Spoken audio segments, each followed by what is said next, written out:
ఏది అయినా ట్రై చెయ్యి ఆచి చికెన్ మసాలా. ఆచి చికెన్ మసాలా. రాష్ట్ర వ్యాప్తంగా సంచలనం సృష్టించిన కుమ్మెర ఘటన మలుపులు తిరుగుతోంది. మృతి చెందిన చిన్నారికి శరీరం లోపల బయట ఎలాంటి గాయాలు లేవని పోస్టుమార్టం ప్రాథమిక నివేదికలో తేలిందని పోలీసులు తెలిపారు. గాయాల వల్లే చిన్నారి ప్రాణాలు కోల్పోయిందని, ఏ చిన్న సాక్ష్యం దొరికినా నిందితులపై హత్యా నేరం మోపి కఠిన చర్యలు తీసుకుంటామన్నారు. రాష్ట్ర వ్యాప్తంగా తీవ్ర దుమారం రేగుతున్న కుమ్మెర ఘటనలో పోలీసులు అధికారుల తీరుపై సర్వత్రా విమర్శలు వెల్లువెత్తాయి. కాలితో తన్నడం వల్లే 2 నెలల చిన్నారి చనిపోయిందని బాధితులు ఆరోపిస్తున్నారు. కాగా పాప ఒంటిపైన అంతర్గతంగా ఎలాంటి గాయాలు లేవని పోస్టుమార్టం ప్రాథమిక నివేదిక ద్వారా తేలిందని పోలీసులు వెల్లడించారు. కదల్లేని స్థితిలో ఉన్న పాపను నాగర్ కర్నూలు జిల్లా ఆసుపత్రికి తీసుకెళ్లగా చిన్నారి చనిపోయినట్టుగా వైద్యులు నిర్ధారించారన్నారు. మెడికో లీగల్ కేసుకు పోస్టుమార్టం ఎగ్జామినేషన్ పీఎంఈకి తల్లిదండ్రులు ఒప్పుకోలేదని పోలీసులు చెబుతున్నారు. ఆసుపత్రి రికార్డుల ప్రకారం నెలలు నిండకుండానే పాప 31 వారాల్లోనే తక్కువ బరువుతో జన్మించింది. నీలోఫర్లో 30 రోజుల పాటు చికిత్స అందించారు.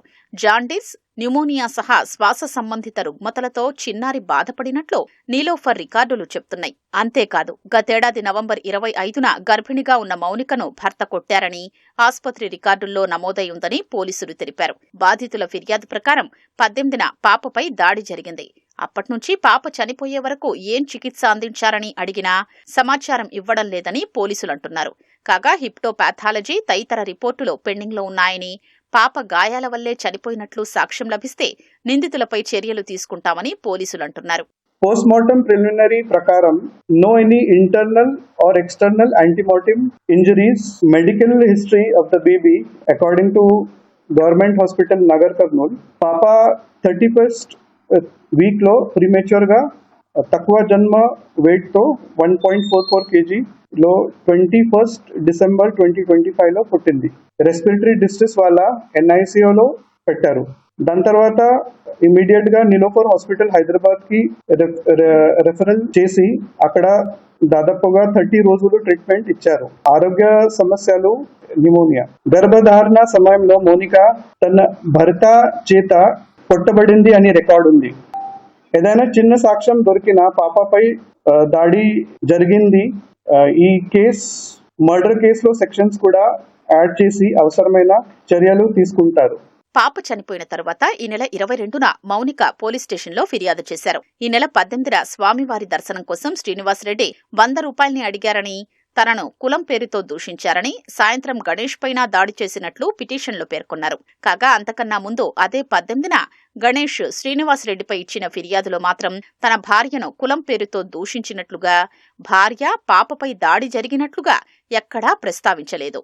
ఎస్సీ పేరుతో దూషించారని చెప్పడంతో పోలీసులు SC/ST అట్రాసిటీ కేసు నమోదు చేసి విచారణ ప్రారంభించారు. కుల ధృవీకరణ కోసం అవసరమైన ఆధార్ లాంటి ధృవపత్రాలు బాధితులు ఇవ్వడం లేదని పోలీసులు అంటున్నారు.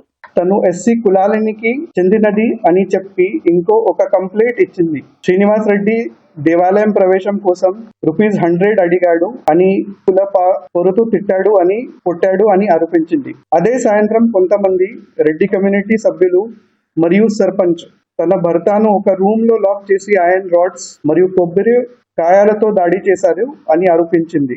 తను దయా కోసం తన పాపను వారి పాదాల దగ్గర పెట్టగా సంగం మధురెడ్డి పాపను తన్నాడు అని, పాప 2 మీటర్ల దూరం పడింది అని చెప్పింది.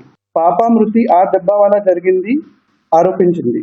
గణేష్ ఇచ్చిన మొదటి కంప్లైంట్ లో తన భార్య మరియు పాపపై దాడి గురించి ప్రస్తావన ఏమీ లేదు. శ్రీనివాస్ రెడ్డి తన భార్యపై కుల ఆధారిత తిట్టలు అది కూడా కంప్లైంట్ లో లేదు. SC/ST యాక్ట్ కింద కేసు నమోదు చేసిన తర్వాత కాంపెన్సేషన్ త్వరగా ఇవ్వాలని అధికారులు ప్రయత్నించిన రెవెన్యూ అధికారులు రిక్వెస్ట్ చేసిన కుటుంబం సహకరించడం లేదు. గురువారం సాయంత్రం నుంచి ఆందోళన చేస్తున్న కుటుంబ సభ్యులు ధర్నాలో కనిపించకుండా పోయారు. వారిని ధర్మ సమాజ్ పార్టీ నాయకులే తీసుకెళ్లారని, తాము ఆపేందుకు ప్రయత్నించినా ఆగకుండా ఎక్కడికో తీసుకెళ్లారని పోలీసులు అంటున్నారు. వారికి ఏం జరిగినా తమది బాధ్యత కాదంటూ పోలీసులు చెప్తున్నారు. మా డిపార్ట్మెంట్ తరఫున ఎస్పీ గారు, అదేవిధంగా రెవెన్యూ వ్యవస్థ తరఫున కలెక్టర్ గారు కూడా మాట్లాడి వాళ్లకు అన్ని రకాలు కూడా సహాయ సహకారాలు అందిస్తామని, అదేవిధంగా ఈ కేసులో ఎటువంటి మా ఎఫ్ఐఆర్ రిపోర్ట్ వచ్చిన తర్వాత ఏది వస్తే దాని ప్రకారంగా చేస్తామని అన్ని కూడా హామీ ఇచ్చినాం. అయినప్పటికీ ఈ ధర్మ సమాజ్ పార్టీ విశారదన్ మహారాజు యొక్క అనుచరులు రఘు, సాయి ఇద్దరు కూడా వాళ్ళని బాధితులందరినీ కూడా ఒక తెల్లటి బ్రీజా కారులో బలవంతంగా తీసుకొని హైదరాబాద్ తీసుకెళ్లడం జరుగుతుంది.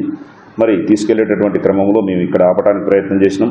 అదేవిధంగా తాడూరు దగ్గర కూడా ఆపడానికి ప్రయత్నం చేస్తే ఆపకుండా ఫాస్ట్గా వాళ్ళని తీసుకొని వెళ్ళటం జరిగింది. వాళ్ళు ఎక్కడికి పోయారు ఏందనేది మాకు సమాచారం కూడా ఇవ్వలేదు. మరి వాళ్ళు అన్నోన్ ప్లేస్కు తరలించడం జరిగింది. వారి యొక్క బాధ్యత మొత్తం కూడా విశారదన్ మహారాజు గారు తీసుకోవాలని చెప్పేసి నేను ఈ సందర్భంగా తెలియజేస్తాను. నిందితుల్ని అదుపులోకి తీసుకునే విషయంలో ఎలాంటి పురోగతి లేదు. 3 నిందితుల్ని 23నే అదుపులోకి తీసుకున్నారు. మిగిలిన వారి కోసం 3 బృందాలు ఏర్పాటు చేసి వెతుకుతున్నామని పోలీసులు చెప్తున్నారు.